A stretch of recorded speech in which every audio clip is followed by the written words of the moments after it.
In 2026, Iran is sitting on one of the largest piles of natural wealth on Earth. Oil, gas, minerals, strategic geography. On paper, it should be rich. Not just stable, rich. And yet, millions of people are struggling with rising prices, a weakening currency, and an economy that feels stuck. So how can a country be both rich and broken at the same time? That contradiction is the story. Start with the obvious. Iran holds some of the largest oil and natural gas reserves in the world. We are talking about trillions of dollars worth of energy buried underground. For decades, that was the engine. Sell oil, get dollars, fund the country. Simple, except it stopped being simple a long time ago. Because Iran doesn't just sell oil into a free global market. It sells under pressure.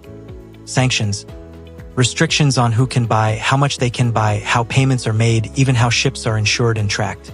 Imagine trying to run a business where your biggest product is constantly blocked, discounted, or rerouted through back channels. That's Iran's reality. So instead of selling oil at full price to anyone, Iran often sells it quietly, indirectly, and at a discount.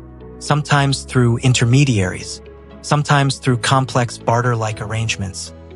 Money still comes in, just less of it, and less predictably. Now here's where things get interesting. Even with sanctions, Iran still earns billions from oil. So why doesn't that translate into everyday prosperity? Because earning money and distributing money are two very different systems. And Iran's distribution system is complicated. A large part of the economy is tied to the state. Not just government ministries, but also semi-state organizations, foundations, and networks that operate with a mix of political, religious, and economic power. They control major industries, construction, energy, banking, trade. So when money enters the system, it doesn't flow evenly. It flows through channels.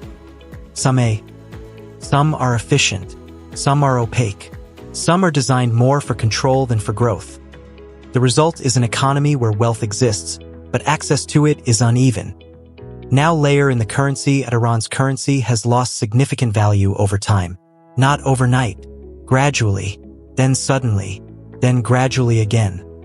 When a currency weakens, everything imported becomes more expensive. Food, medicine, technology, everyday goods. Even if the country is technically earning money, people feel poorer. Because their money buys less. And here's the loop. Sanctions reduce stable foreign income. That puts pressure on the currency. A weaker currency drives inflation. Inflation erodes savings. People rush to convert money into assets, gold, dollars, real estate, anything that holds value, which puts more pressure on the currency. And the cycle continues. At this point, you might expect the government to simply stabilize things, raise interest rates, control spending, strengthen the currency, but it's not that simple. Because Iran's economy isn't just economic, it's geopolitical. Every financial decision sits inside a larger strategic reality. Sanctions aren't just economic penalties. They are political tools. And responding to them isn't just about efficiency.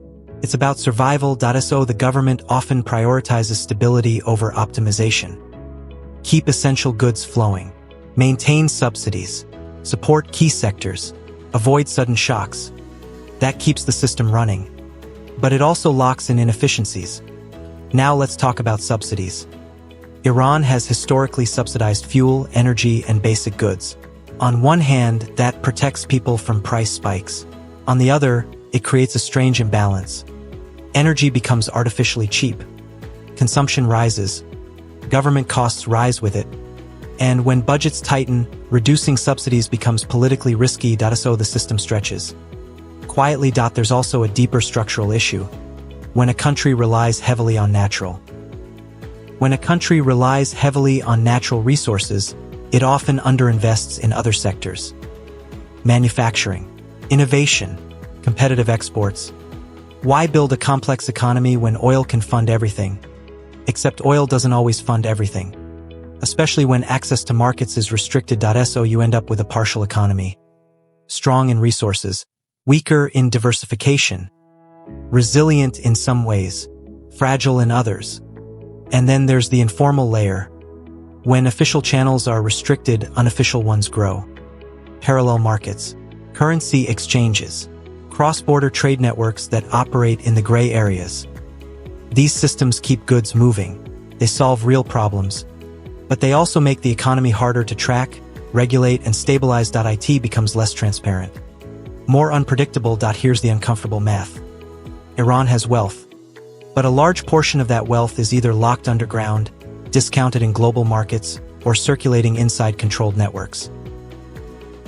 At the same time, costs are rising. Currency pressure, inflation, structural inefficiencies, so you get two realities at once. Macro wealth, micro strain. This is where the story turns. Because for years, this system has survived, adapted, adjusted, found workarounds. There's a certain resilience built into it. But resilience has limits. A young population is entering the workforce. Expectations are changing. Access to information is wider than ever. People can compare. Not just within their country, but globally. And that changes the pressure. It's no longer just about survival, it's about opportunity. At the same time, the external environment is uncertain. Sanctions can tighten, or loosen, or shift unpredictably. Oil markets fluctuate. Geopolitics evolves, which means the foundation of Iran's income remains unstable. Not absent, but unstable. So you end up with an economy that can generate wealth, but struggles to translate it into broad, consistent prosperity. An economy that works, but not smoothly, that survives but doesn't fully thrive.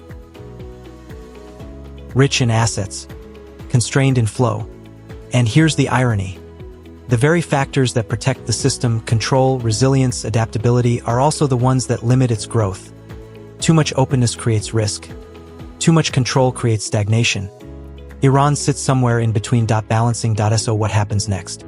That depends on something deeper than oil prices or exchange rates. It depends on whether the system can shift from managing constraints to unlocking potential. From protecting what exists to expanding what's possible, without losing stability in the process. Because being rich on paper is one thing. Turning that into real, everyday prosperity is something else entirely. And that's the question still hanging over Iran in 2026. Not whether it has wealth, but whether it can actually use it.